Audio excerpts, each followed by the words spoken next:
Bonjour et bienvenue à l'invité de Thierry Dim. Nous avons le plaisir d'accueillir ce matin Madame Marion Nero. Bonjour Madame Nero. Bonjour Monsieur Dim. Vous êtes la directrice de l'école Montessori à Culaye qui est située dans la commune de Genève. Aujourd'hui, on se rend quand même compte d'une chose, les élèves vont de plus en plus très mal. D'après vous, qu'est-ce qui se passe?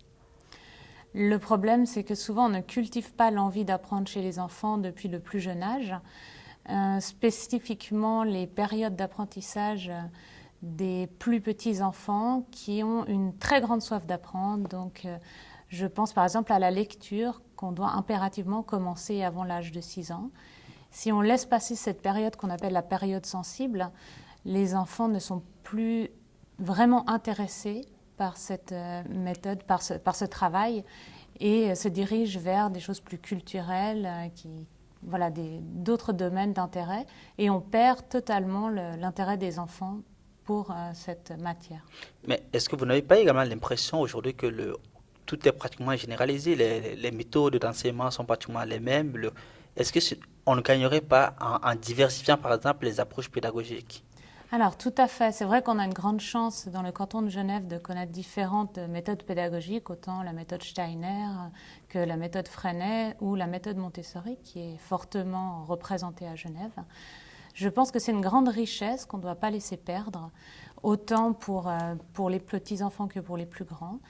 En revanche, en Europe, la méthode traditionnelle est très ancrée et c'est assez difficile pour les enfants qui n'entrent pas dans les standards de pouvoir se conformer à ce qu'on leur demande dans ce type d'école. Mais également pour tous les enfants qui peuvent apprendre grâce à des méthodes alternatives à s'adapter à leur monde et puis certainement au monde qui arrive, qui sera différent de celui qu'on connaît aujourd'hui. Mais est-ce que vraiment ce n'est pas absurde parce que aujourd'hui on sait quand même que l'être humain est vraiment complexe et on vit dans un monde assez diversifié. Est-ce que on n'aurait pas dû prendre ce constat depuis un bon bout de temps en compte pour dire diversifiant des approches pédagogiques? Alors si, tout à fait, c'est tout à fait mon point de vue. Je pense que c'est très important que les enfants connaissent différentes manières d'apprendre, simplement pour pouvoir s'adapter. Après, les méthodes que je vous ai citées existent depuis des décennies. On ne les utilise pas. C'est vrai que c'est difficile aussi en Europe de faire bouger les choses. On aime bien faire ce que l'on connaît, donc ça arrive gentiment. À Genève, il y a de nombreuses écoles Montessori maintenant qui se sont ouvertes. Donc je pense que les mentalités changent, mais il faut du temps de toute manière pour qu'on change d'avis. Mais peut-être que c'est parce que les parents aussi sont désarmés, non? Alors certainement, c'est vrai que d'un côté, un grand choix de méthodes pédagogiques peut faire en sorte que les parents se sentent perdus dans leur choix. Et puis simplement, dans notre société, les parents sont voilà, de plus en plus perdus parce qu'ils ont cette liberté peut-être que n'avaient pas leurs parents ou leurs grands-parents avant. Et c'est très difficile de faire des choix pour ces enfants en se demandant où sont les limites, qu'est-ce qu'on doit leur apprendre, qu'est-ce qu'ils vont apprendre par eux-mêmes. C'est assez complexe. Alors, prenons peut-être le cas du canton de Genève avec cette diversité de méthodes qu'on a. Si on prend aussi le cas, par exemple, de la méthode Montessori, qu'est-ce qu'elle a, par exemple, de spécial? La méthode Montessori permet vraiment de s'adapter à chaque enfant. Donc elle est adaptée à tous les enfants, quelle que soit leur manière d'apprendre, leur caractère, parce qu'elle suit leur rythme. Donc les enfants arrivent ici à partir de 3 ans et ils vont déjà apprendre à utiliser réellement leur corps, donc surtout leurs mains, avec les exercices de vie pratique, c'est aussi des exercices de prélecture, et puis à développer leur sens.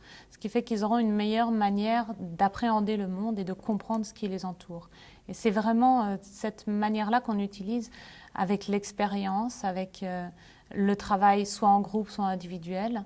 Et puis ensuite, on développe énormément le vocabulaire.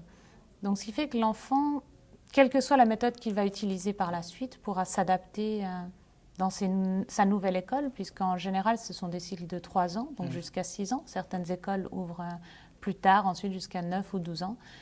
Mais ce qui fait que ce sont des enfants qui s'adaptent très très bien à tout système par la suite. Donc, en d'autres termes, alors la méthode Montessori, c'est quelque part, c'est plutôt l'enseignant qui s'adapte à l'élève.